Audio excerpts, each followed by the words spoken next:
Figured I'd take a minute to share a little bit since I haven't put anything out in a while, and there was some really great conversation that went on this morning that touched on something else that I wanted to share.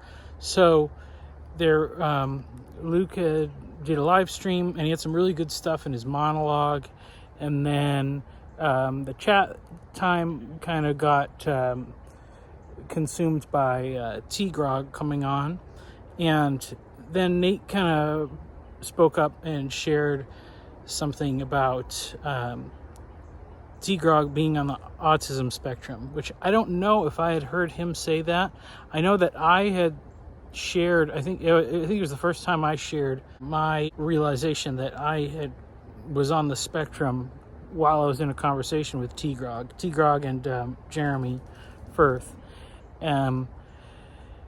But Nate talked about the experience of his son, and who I got to meet when I visited him, and really cool guy, and had some conversation, and just about how there's this need for things to make sense. So I think you need to recognize that T-Grog has said that he's on the autism spectrum, right? So you need to understand that ordered and structured thought that is clearly delineated is going to be more important to him than it is to you.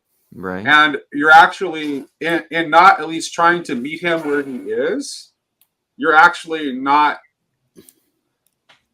treating him in the way that is most appropriate. You have to respect the way that person is wired. Okay, well, I had this exchange with my son yesterday. No, not yesterday. Day before yesterday, where my son is also autistic, and he is in his religious life, like the rules and the order and the structure and the received dogmas are all much more important to him than they are to me. And he said to me within 5 minutes, he said to me, "Wow, you're such a heretic, Dad." And then 5 minutes later, he said, "But you might also be a saint." So he was trying to deal with this tension, because it's like he has a problem with the way that I talk about my religious belief, right? He doesn't, it's too free, it's too loose, it's not structured and ordered enough for him. But he sees the way that I treat people, and he is moved by that. And so that creates this tension within him. So I would say we just try to meet T-Grog where he is with kindness. And I have no problem with him.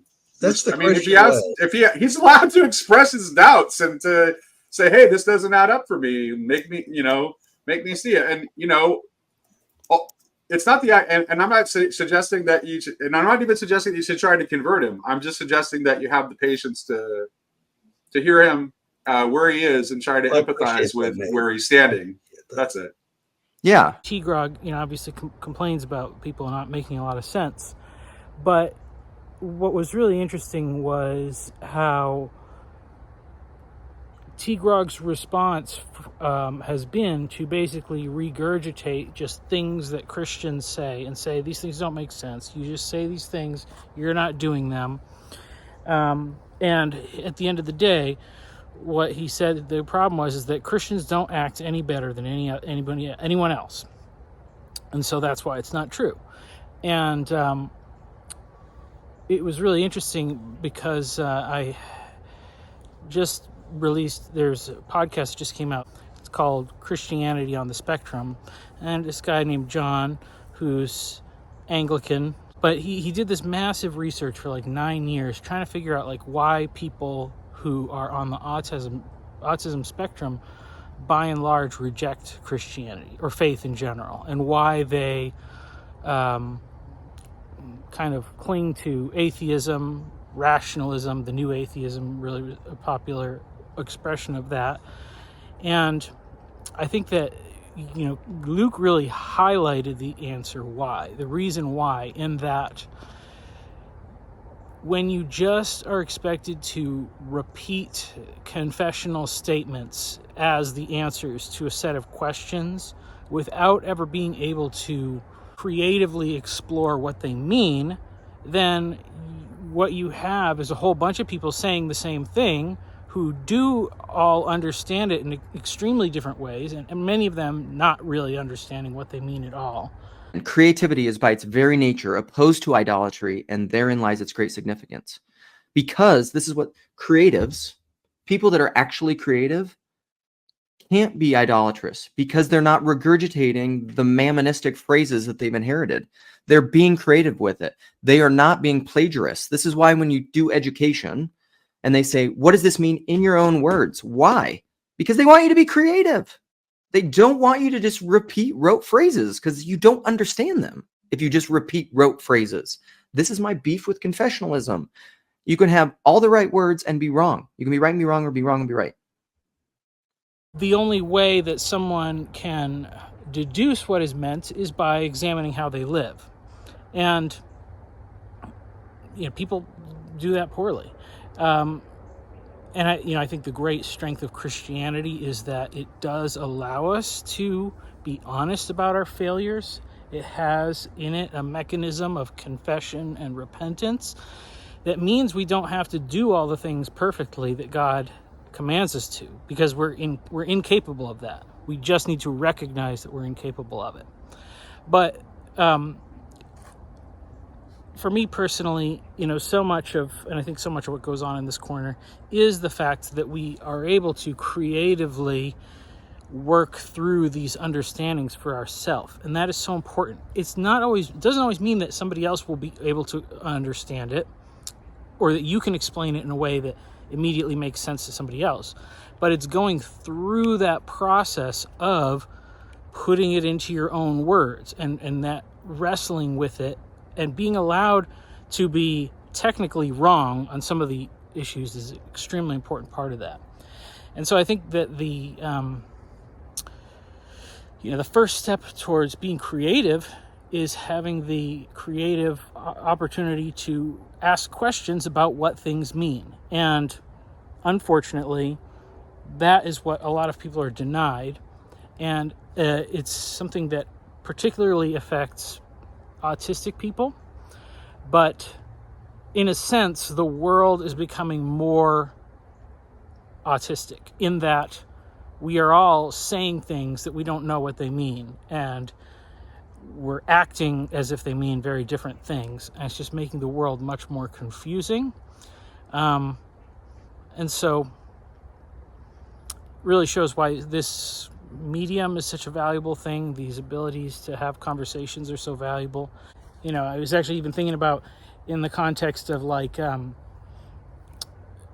icons and the Orthodox Church painting icons, and it kind of went with Graham's talk that was on the Grail Country from the conference on the Grail Country site. Things turn into idolatry, and the Protestant solution is hey, no more images. Like, we're going to get rid of that. You go full iconoclast, and maybe in some ways that protects people in some ways, but like the creation of the icons is a very important thing for the artists who did it, and probably especially the ones that were really pioneering those forms.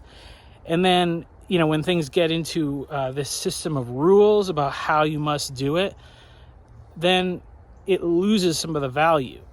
But I think the problem is that you can't save that stuff. You save it, and then somebody's going to start interacting with it in an inappropriate way.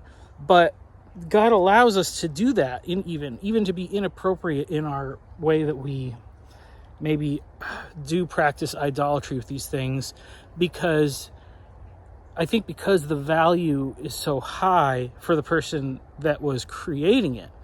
Trying to foster that space where people can create things without having to worry about it being theologically correct or pure. Maybe it doesn't need to always be displayed what you create. Maybe it's something you write down. Maybe it's music. Maybe it is art. I think you can do it in the building of a house or a piece of furniture.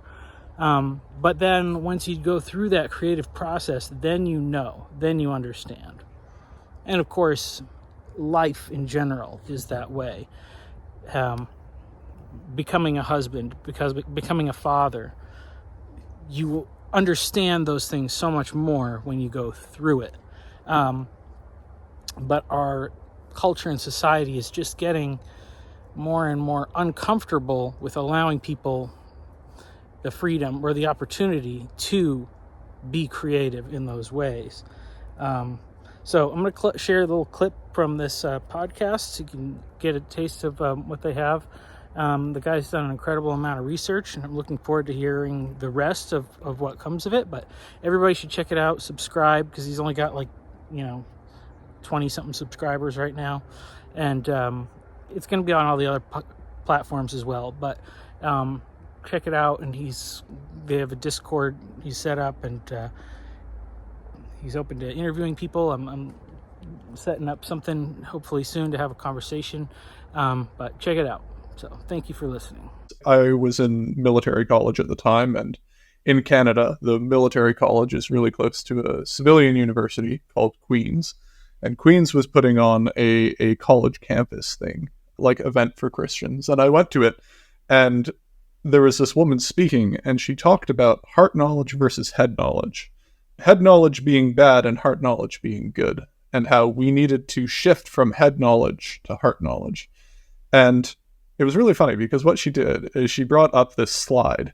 And at the time, I think this would have been 2011, probably.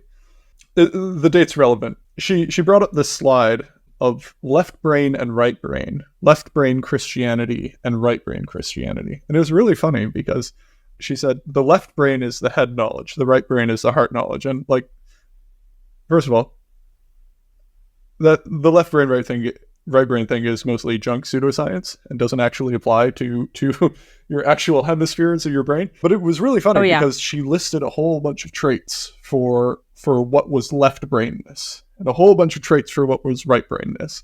And I looked at the chart. I asked her, did you intentionally just write down the diagnostic criteria for an autistic person under the head knowledge column? And she didn't quite understand what I was asking.